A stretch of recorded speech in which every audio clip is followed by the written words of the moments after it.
Alors donc, la matrice est diagonalisable si et seulement si elle admet trois valeurs propres. Donc on va supposer que ces trois valeurs propres, je pense que dans l'esprit, c'est 2 à 2 distinctes.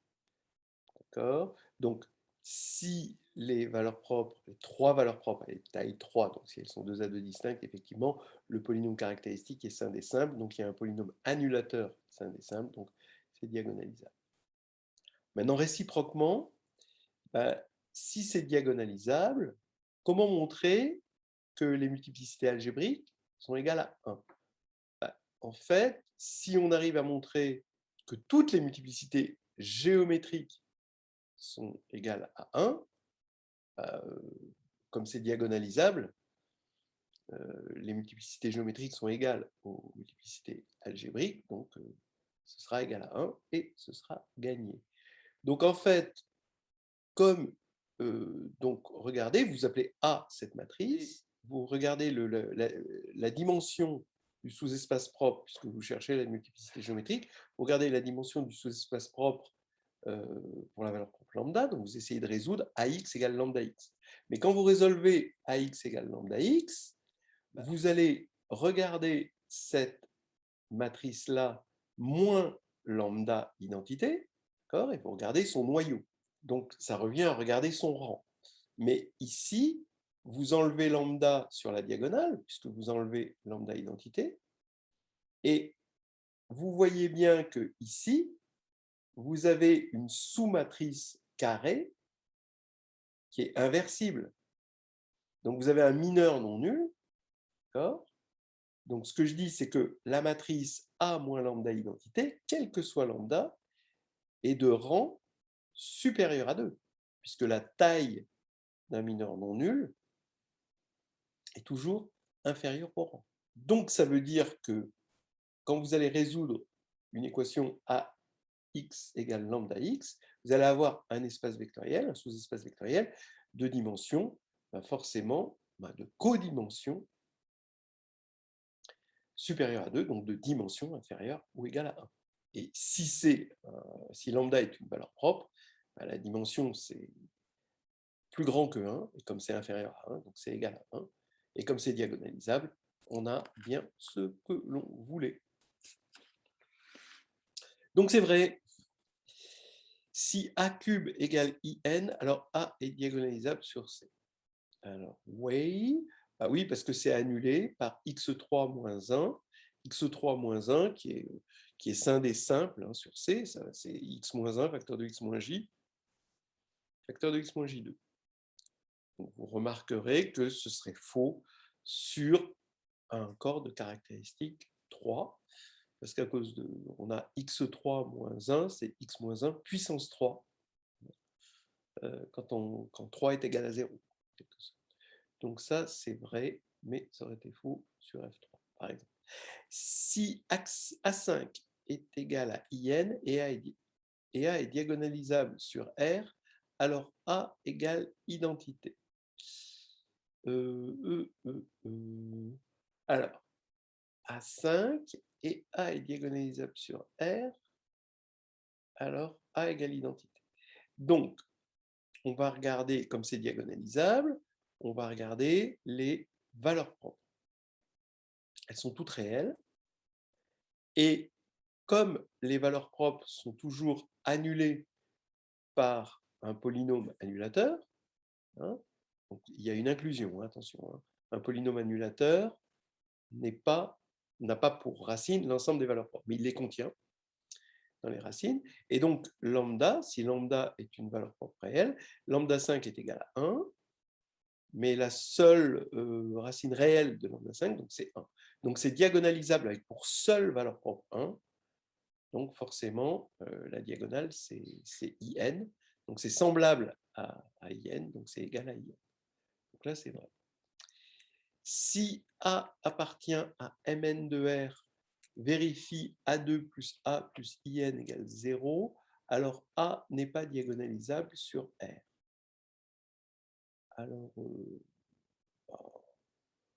va dire oui, parce que les valeurs propres, elles vérifient x2 plus x plus 1 égale 0, pour la même raison que tout à l'heure, que l'ensemble des valeurs propres est inclus dans l'ensemble des racines d'un polynôme annulateur. Et les seules racines, c'est ici, c'est J et J2. Donc ça ne peut pas être diagonalisable sur A. Si A est diagonalisable et inversible, alors A-1 est diagonalisable, bah oui. Vous écrivez A égale P fois D fois P-1, ça fait A-1 égale P fois D-1 fois P-1. D, évidemment, est inversible, hein, puisque A est inversible et que A est semblable à D, bah, ils ont même déterminant, nul, ils ont même valeur propre aussi, 0 n'est pas valeur propre, donc voilà, tout va bien. Donc là, c'est vrai. Si A est diagonalisable, alors A2 est diagonalisable, bah oui, oui, A3, A4, AN, P de A, diagonalisable, toujours pareil, c'est facile. Si A égale P fois D fois P-1, ben, A2, c'est P fois D2 fois P-1. Et D2 est diagonale, donc c'est bien semblable à une diagonale, tout va bien. Si A commute avec une matrice diagonalisable, alors A est diagonalisable, non, c'est faux. Vous prenez 0, vous prenez la matrice nulle, elle est diagonale, elle est diagonalisable, et n'importe quelle matrice commute avec 0, même des matrices qui sont non diagonalisables. Si A2 est diagonalisable sur C, alors A est diagonalisable sur C. Donc si A2 est diagonalisable sur C, vous avez un polynôme annulateur simple.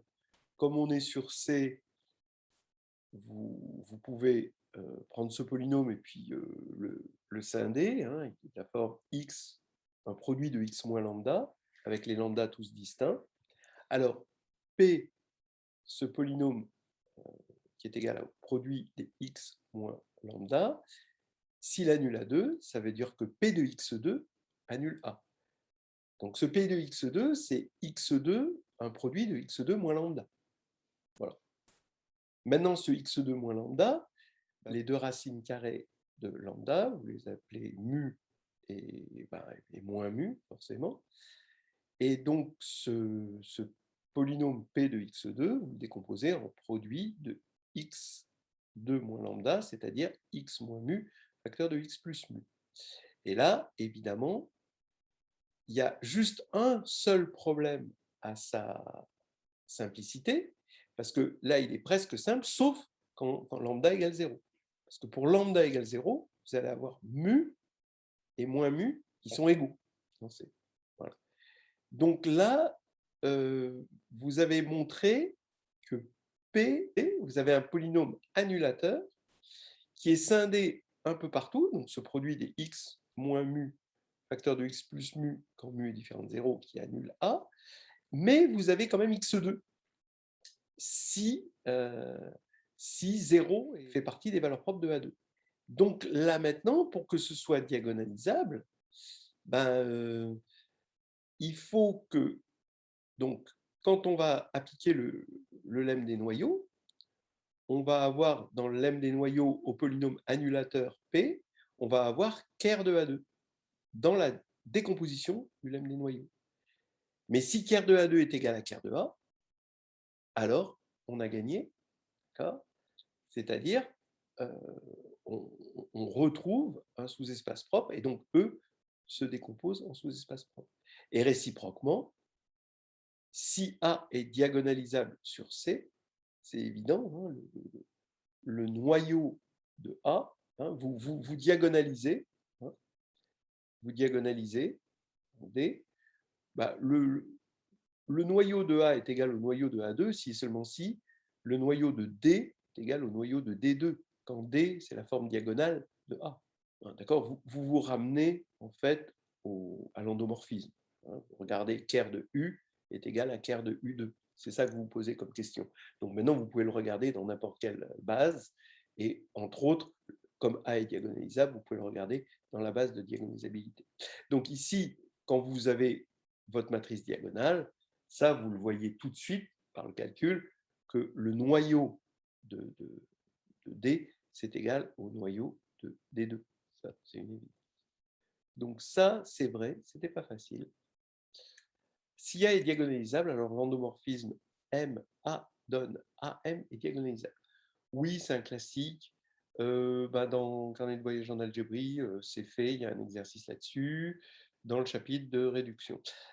Si A est diagonalisable, alors pourquoi c'est diagonalisable? Parce que, en fait, l'histoire, elle commence par dire A est diagonalisable, donc il est annulé par un polynôme sein des simples.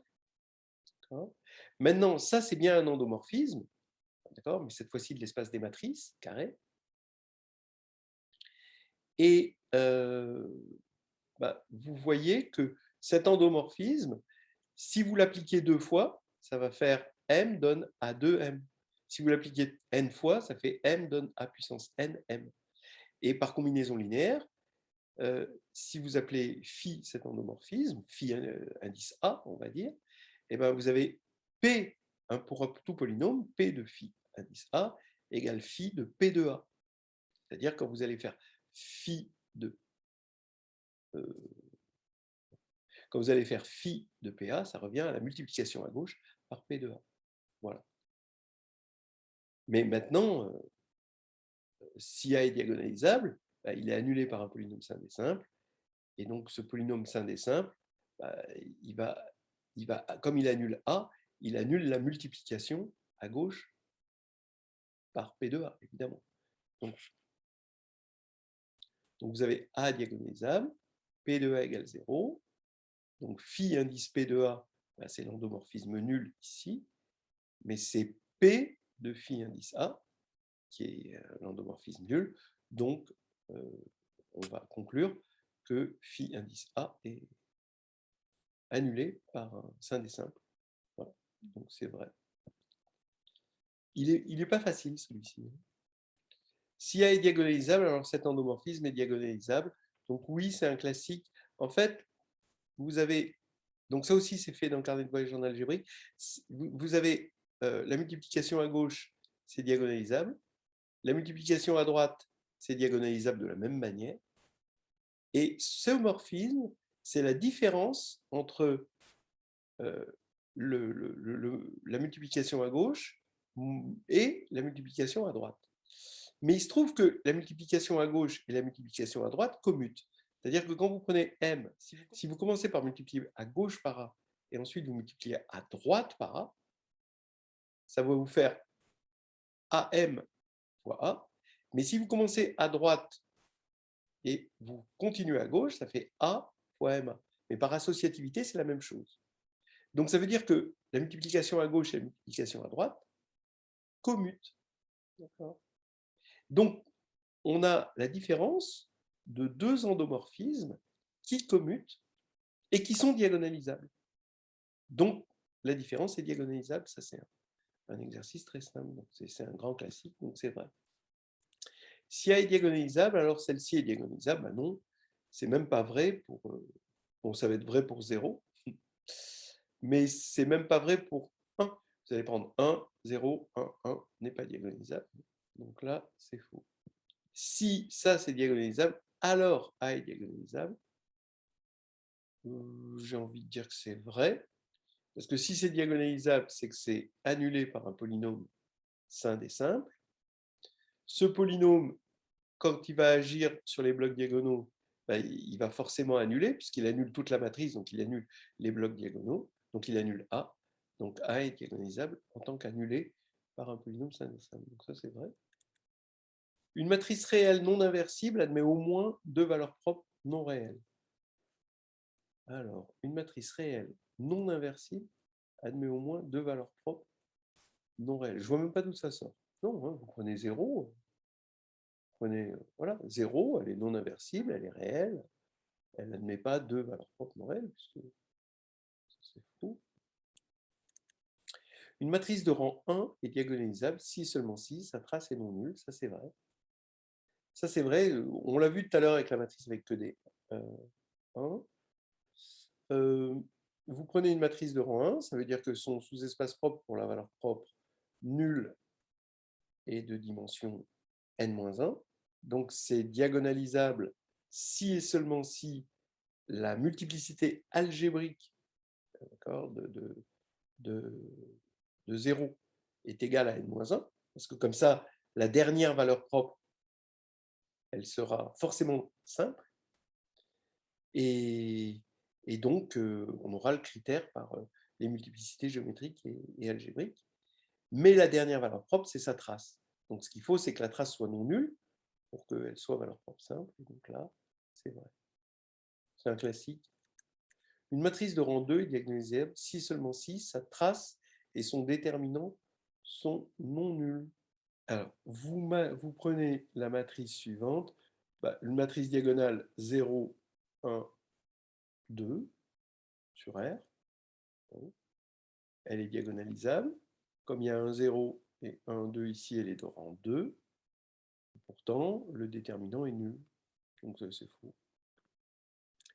Une matrice trigonalisable est diagonalisable. Non, non. Vous prenez la matrice 1, 0, 1, 1.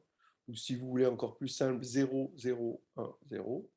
Elle est trigonalisable, mais non diagonalisable.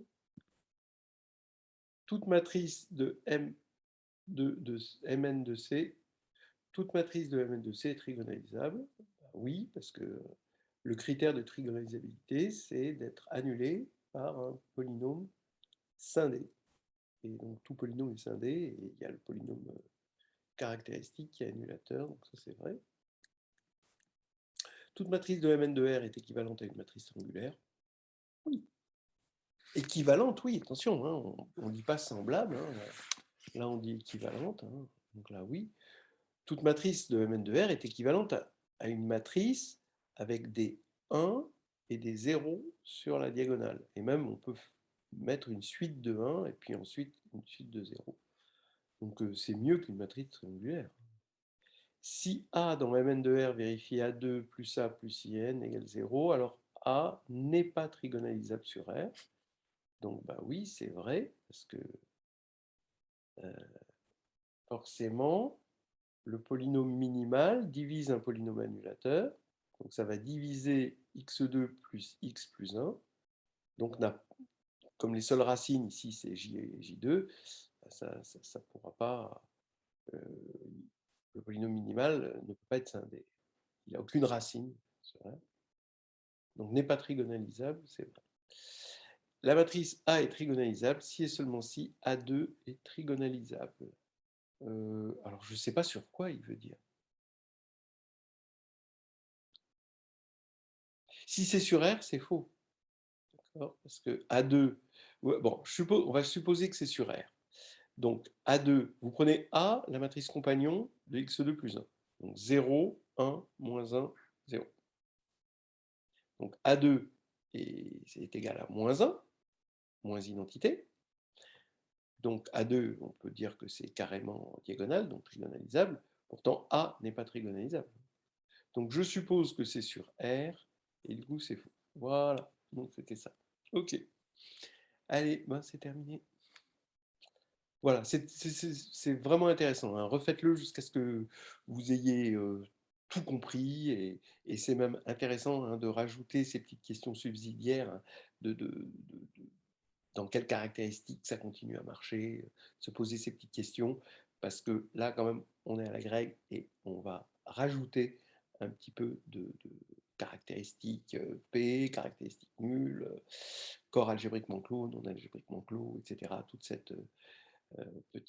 ce petit bestiaire des corps.